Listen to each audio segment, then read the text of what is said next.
Hello, everyone. Luke here, and today we're going to be talking about another Breath of the Wild theory that I have.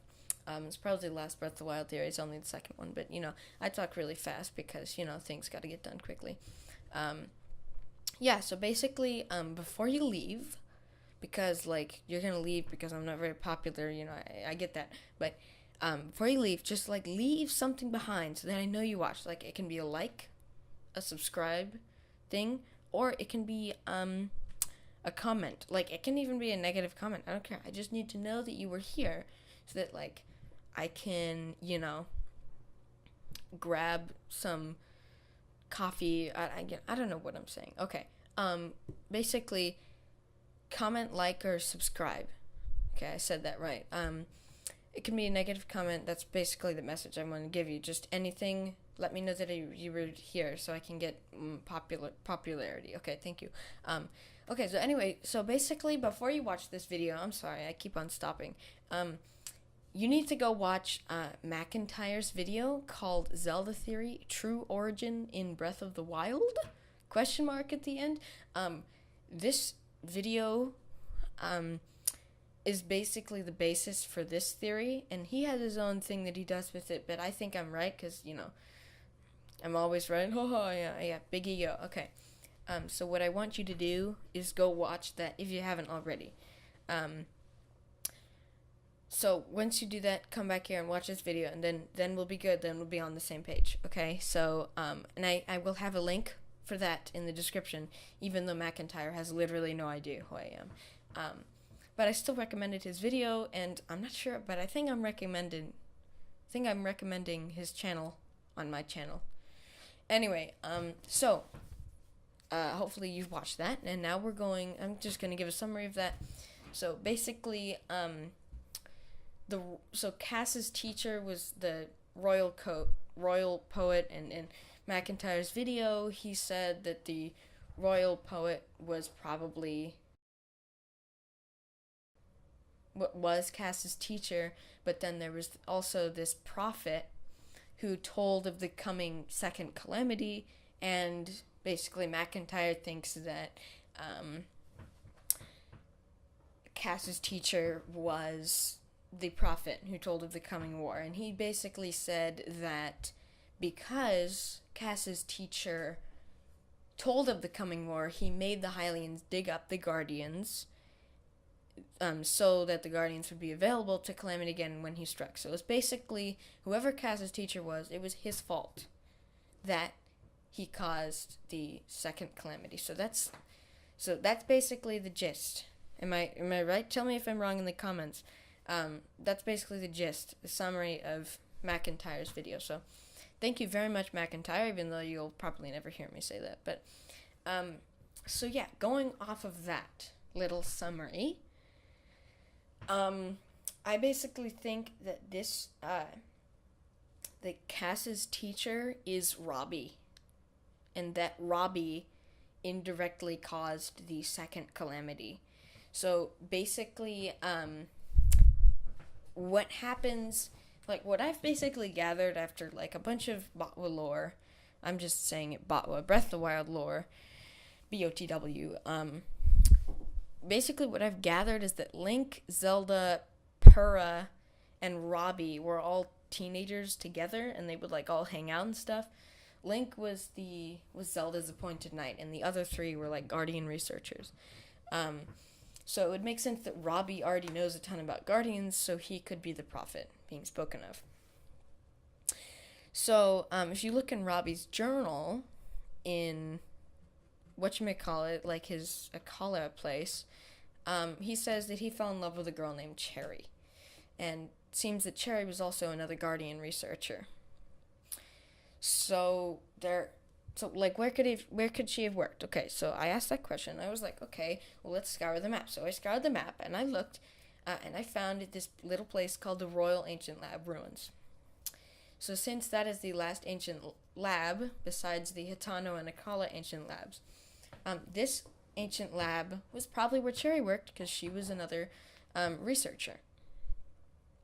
So basically, And I know that Cherry and Robbie never got together. I'm just interrupted myself, but because in Robbie's journal it never really talks about how they were like a thing, like an item, so they were never together. So that's another clue. So basically, Cherry worked in the ancient royal lab ruins, whatever it's called, and but you have to think, okay, well, Zelda was also a Guardian researcher. Could she have also been in the ancient lab, the royal ancient lab? And since she's royalty, wouldn't she have been in the royal one? Like, am I right?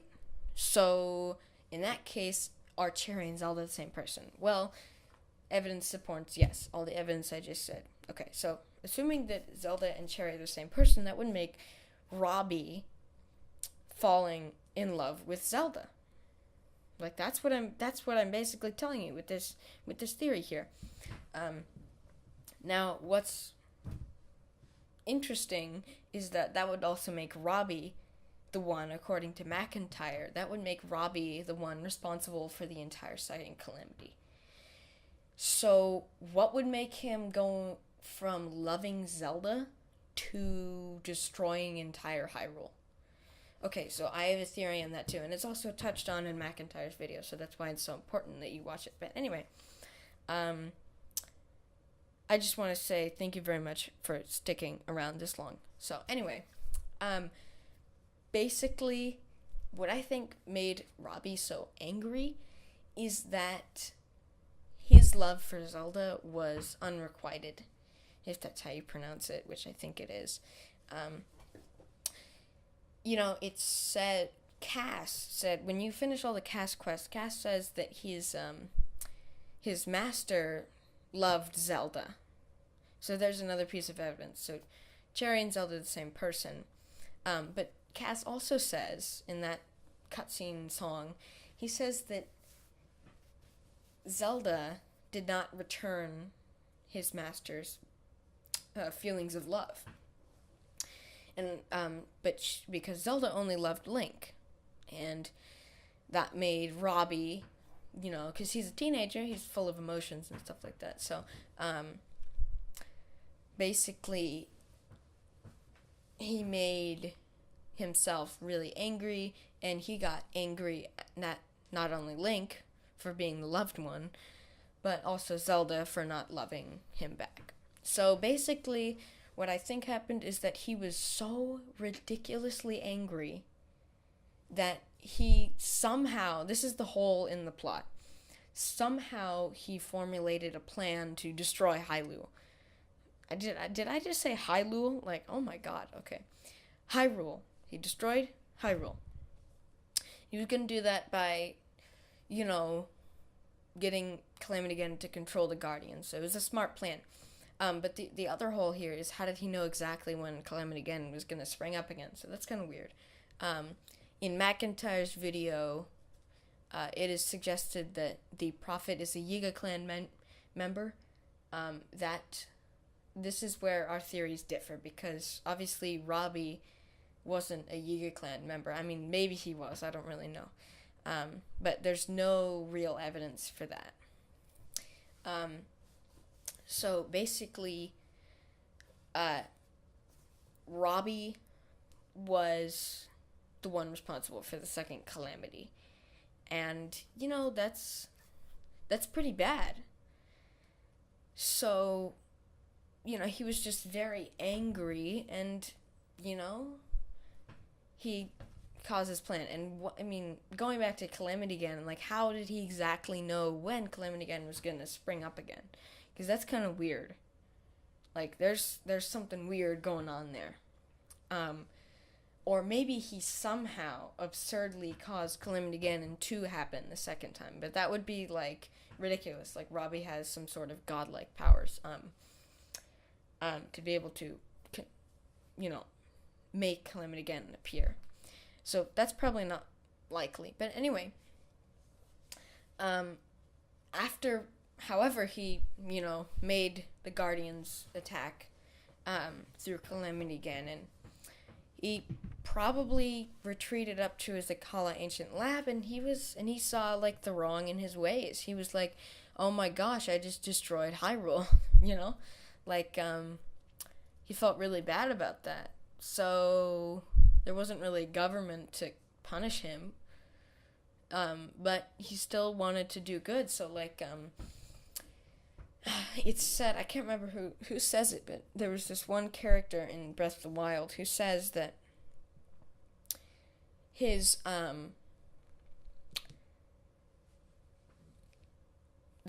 ancestors were in the Akala Citadel fight, because basically the Akala Citadel was the last stand for the Guardians, and obviously the Guardians won.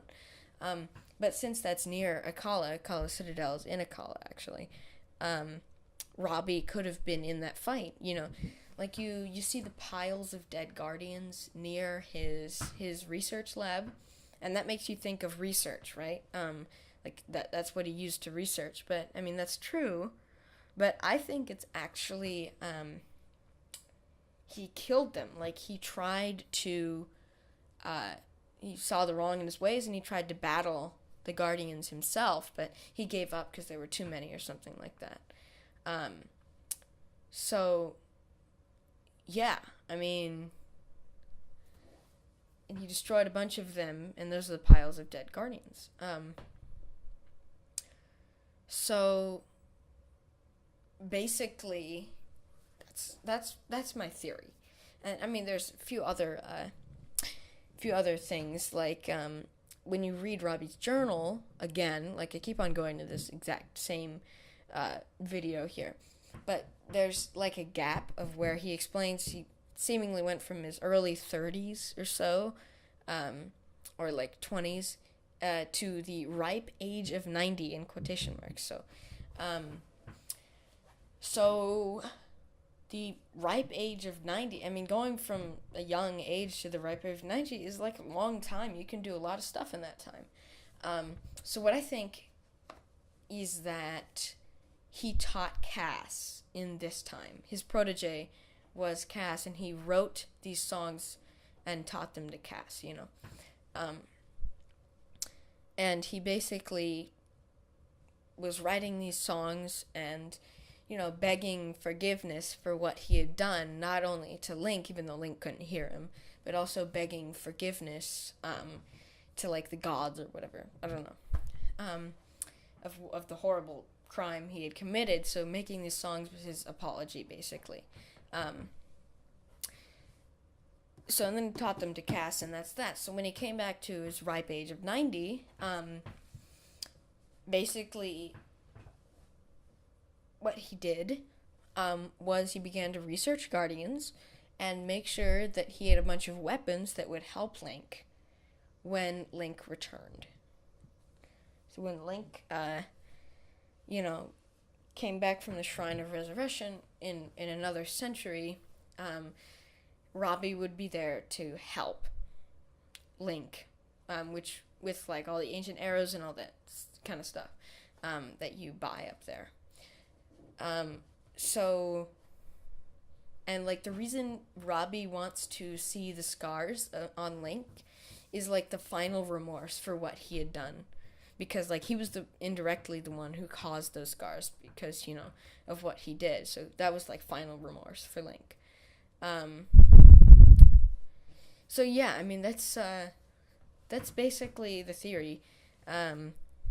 So yeah, I mean, thanks a lot for watching, and please let me know that you were here by doing those one of three things that you know I'm going to say, and that would of course be like, comment, and subscribe. Okay, another cool thing I want to point out, like theory wise, is so are you familiar with if you're familiar with the theory about the Twilight being the Sheikah in some, you know, strange way, then I have evidence for that, and because of the DLC, because in Breath of the Wild DLC Pack 1, you can get Midna's helmet, and Midna's helmet gives you Guardian resistance, and since Guardians are, you know, Sheikah technology, why would a Twilight relic give Guardian resistance, other than the fact that they're the same, you know, basic technology? So I thought that was an interesting piece of evidence to support, further support the theory that the Twilight are the Sheikah. I'll talk more about it later at some point, but so yeah, bye. I mean, I already said all the like, comment, subscribe stuff. I'm not gonna say it again. Okay, so just bye, and watch my next video.